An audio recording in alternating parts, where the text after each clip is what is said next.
क्षेत्र अंतर्गत गुदरी बाजार निवासी एक डॉक्टर दंपति को आदर्श विवाह करना काफी महंगा पड़ गया और अभी आलम यह है कि दहेज के लिए डॉक्टर दंपति की परिवार के लोगों ने ही जबरदस्त पिटाई कर दी है और मामला थाना पुलिस तक पहुंचते हुए कोर्ट कचहरी भी पहुंच गया है। बताया गया कि डॉक्टर गौतम सरीन की शादी डॉक्टर साहब के पिता रघुनाथ प्रसाद शाह ने 2017 में डॉक्टर बहू प्रणीता प्रिंसी से बिना दहेज का कर दिया था और इस शादी में किसी भी तरह का कोई भी लेन देन नहीं हुआ और पूरी तरह से आदर्श विवाह संपन्न हुआ, जिसमें डॉक्टर साहब के पिता रघुनाथ प्रसाद शाह ने अहम भूमिका निभाई थी और वे जब तक जीवित रहे तब तक परिवार में सब कुछ ठीक ठाक रहा, किंतु उनके निधन के बाद से ही परिवार का माहौल बिगड़ गया और अभी आलम यह है कि परिवार के लोगों ने ही डॉक्टर दंपति को पीट पीट कर घर से बेदखल कर दिया है। इस संदर्भ में डॉक्टर गौतम सरीन ने बताया कि उसके भाइयों और उसकी मां के द्वारा लगातार ससुराल वालों से दहेज के रूप में कभी 50,000 तो कभी 30,000 रुपये मांगने का दबाव बनाया जाता है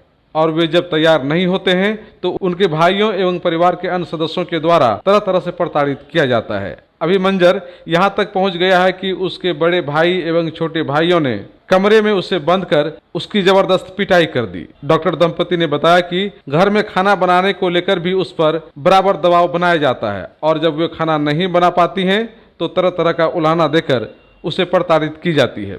डॉक्टर दंपति ने कहा कि उसे दहेज नहीं लाने पर पैतृक संपत्ति से बेदखल करने की भी धमकी दी जाती है और यह सब कुछ बड़े भाई श्रवण कुमार शाह के इशारे पर किया जाता है। वही इस विवाद का जड़ है और उसी ने परिवार के अन्य सदस्यों को एकत्रित कर उसे कमरे में बंद कर उसे पीटा है। देखिए, मैं पेशे से डॉक्टर हूँ और मेरी वाइफ भी डॉक्टर है। हम दोनों क्लिनिक में काम करते हैं। कस्बा में भी क्लिनिक है, पूर्णिया में भी क्लिनिक है। मेरे घर से आए दिन जो हमको और हमारी बीवी को टॉर्चर करते रहता है दहेज के लिए कि मेरे वाइफ सास ससुर से पैसे मांग के लेके आओ, हम तुमको पढ़ाई लिखाएं, इतना पैसा खर्च किए हैं, अगर तुम फ्री में शादी कर ली हो तो हम सास ससुर से पैसे लेके आओ, नहीं तो घर से तुमको निकाल देंगे। और हमको रविवार को मारपीट भी किया है। ये कौन है जो कहता है कि दहेज लेकर के आओ? मेरा भाई, बड़ा भाई और मेरा छोटा भाई, मेरी बहन, मेरी माँ, सब मिलकर सब मिल करके आपको परेशान कर रहे हैं? सब मिल के। कितना दहेज मिलाने के लिए कह रहे हैं वो लोग? 30 लाख रुपया, कभी 30, कभी 40, कभी 20 लाख रुपया ऐसे का डिमांड करते रहता है हमेशा।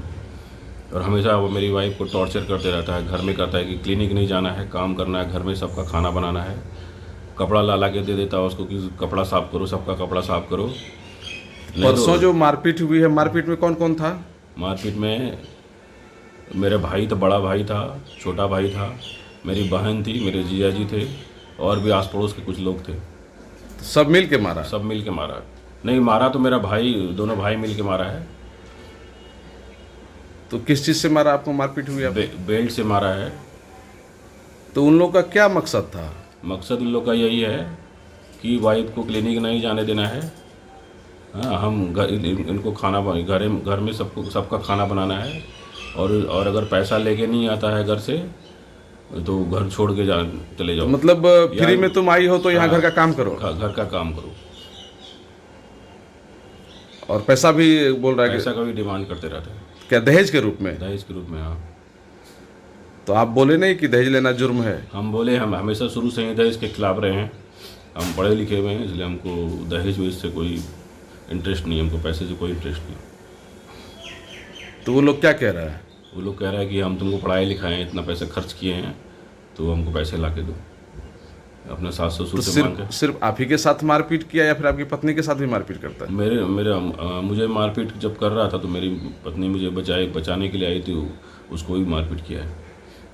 तो अभी आप वो अपने घर में रहते हैं, घर से भगा दिया? अभी घर छोड़ दिए हम, अभी अपने सास ससुर के घर में रह रहे हैं। तो इसमें पुलिस में कुछ शिकायत वगैरह? पुलिस में शिकायत किए हैं इसके लिए। तो अभी तो कोई कार्रवाई हुई है? अभी तक कोई कार्रवाई नहीं हुई। जो हुई है वो लव मैरिज है या फिर किस तरह का शादी? नहीं, हमारी शादी आदर्श मैरिज है। तो शुरू से ही दहेज के खिलाफ थे। इन लोग का डिमांड था शुरू से। तो वो लोग डिस्टर्ब नहीं किया उस समय? शादी के वक्त डिस्टर्ब नहीं किया? उस समय कुछ नहीं किया। उस समय क्या बोला? उस समय बोला कि ठीक है, शादी अभी तो शादी करा देते हैं। तो शादी जब हो गई तो?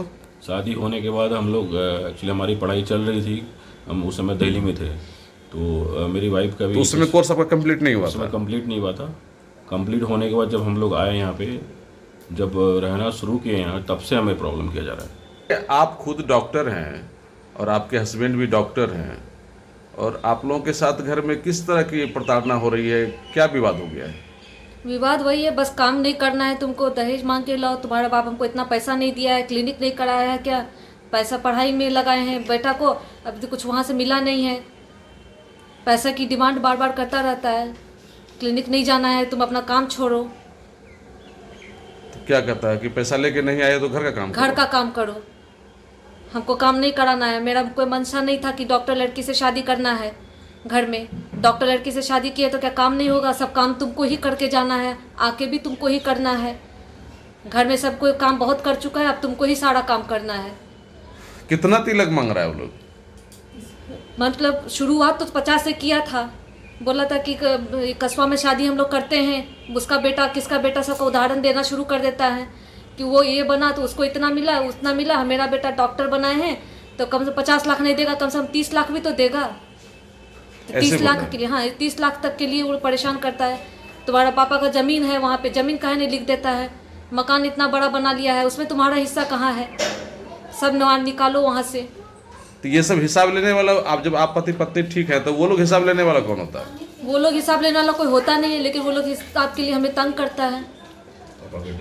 पापा के डेथ के बाद से हमको ज़्यादा परेशानी हो गई वहाँ पे। आपके ससुर के डेथ के बाद? मेरे ससुर जी हमारे सपोर्ट में रहते थे, वो हर वक्त ये बोला करते थे कि दहेज का क्या करना है, पैसा तो आता जाता रहता है, और तुमको तो कमाऊ पत्नी में भी पुतौ मिली है, वो अपना कमा के घर चलाएगी, इसमें क्या दिक्कत है?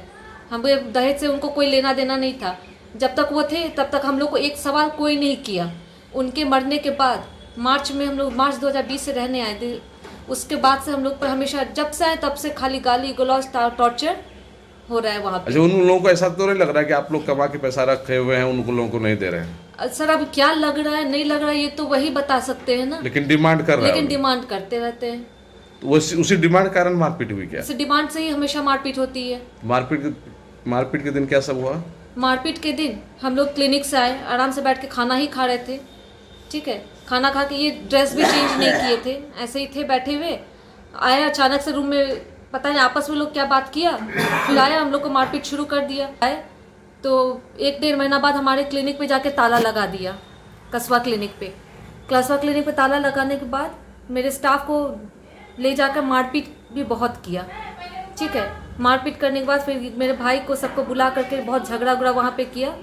तो फिर अभी हम लोग से चलो ठीक है कॉम्प्रोमाइज़ कर लेते हैं, अपना परिवार है, परिवार से अलग तो कोई हो नहीं सकता है, करके चले गए, ठीक है। जान को जोखिम पे रख के गए, क्योंकि उन लोग का नेचर हम लोग शुरू से मालूम था, फिर भी जान को जोखिम पे रख के गए कि ठीक है बोल रहा है सुधर जाएंगे तो सुधर जाएंगे, लेकिन इतना दिन रहने के बाद भी कोई सुधार नहीं आई, हमेशा धमकी, हमेशा टॉर्चर।